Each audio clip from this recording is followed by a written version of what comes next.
Depression was going on through then, and many people did anything they could to keep their families alive, and this was one of them. And then the high school was a small high school. There were 52 members of my graduating class, and that was in 1957. Things have changed a lot. The church, it was all Latin. You could go and put your head down and the priest would mumble Latin and it wouldn't bother you too much. You didn't even know what he was saying, but neither did the priest, because I was an altar boy, and the altar boys didn't either, but it was nice and sounded a little mysterious. But I went to school, and every single day you had a class in religion. That's for 8 years of grade school and 4 years of high school. And every hour you said a prayer. And some of the times you prayed just to survive, because some of those people who were dressed up like penguins weren't very nice, and they would hit pretty hard. But you had the religion class, and, who was, Jesus Christ was the word you said. You bowed your heads. And then, you discussed that you learned a lot.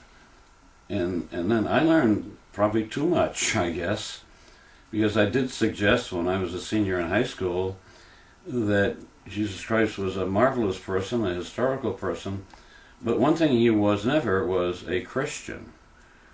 He was a Jew. He was born a Jew, and he died a Jew. And the nuns suggested that I was a heretic and I was a rotten person.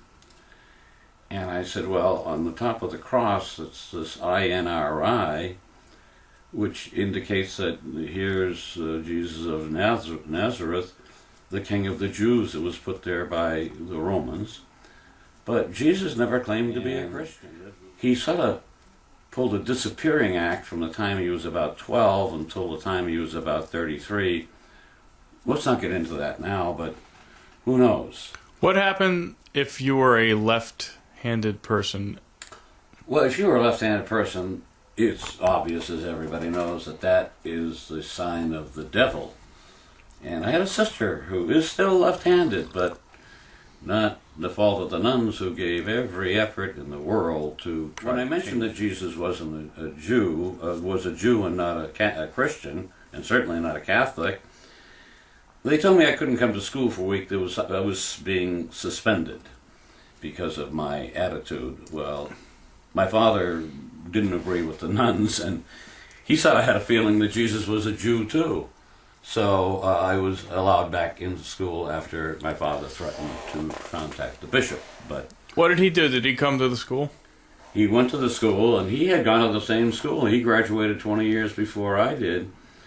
And they told me in certain ways I was just like my father, who was opinionated. So I probably learned at that time the apple doesn't fall too far from the tree anyway. I think that's what's happening here. It's redundant all over again. Well, if you threaten, there's no action. Now, I do have physical scars outside my body from being hit by a crucifix that the nuns carried on them, and I do. It's up here. And also, anybody who's listened to George Carlin knows there are internal scars that anybody who went to Catholic school carries with them forever. It's not, and it's a mark of, it's like you're a martyr. You went to Catholic school, I have the scars to prove it. Yeah, the rosary bead. Well, they had a big crucifix on it, and they would sort of work it like this. And corporal punishment, it might have been sergeant punishment by that time, but they pretty much wielded a mean, stick, and it was administered somewhat freely. And I found out early on, you don't go home and say, "Mummy, the nun hit me," or pull my shirt and whatever. Because if a holy woman did that to you, according to your mother, then you must have been really bad and deserved it. Whereas today, you just pick up the phone and call the family lawyer. If you take this regimen that they had, every priest had to say Mass every day, and you could not have anything to eat or drink before you said Mass. But saying the Mass, part of it, you had to drink like 12 ounces of 20 proof wine, fortified wine. Why do you think many of these priests, and that's the first thing they had in their gullet in the morning, became alcoholics? I don't know. It could be the fact that the first thing into you is 20 ounces or a good amount of highly fortified wine in the morning. It's not the Catholic's fault, it's the wine's fault. That's what I'm going to go with. Why did Jesus turn water into wine? Why didn't he turn water into whiskey?